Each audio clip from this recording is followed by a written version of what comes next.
Welcome back everyone to another tutorial. In this video I'll show you how to install Summertime Saga on iPhone.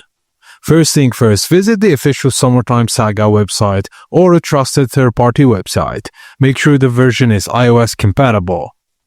Now, click the iOS download link and wait for the file to finish downloading completely. Once downloaded, locate the file in your device's File app or browser downloads, double tap or select the file to begin the installation process. Now, when prompt, agree to the terms and conditions, and you may need to allow installation from unknown sources or trust the developer. After installation, the Summertime Saga icon should appear on your home screen. Tap it to launch the game and start playing.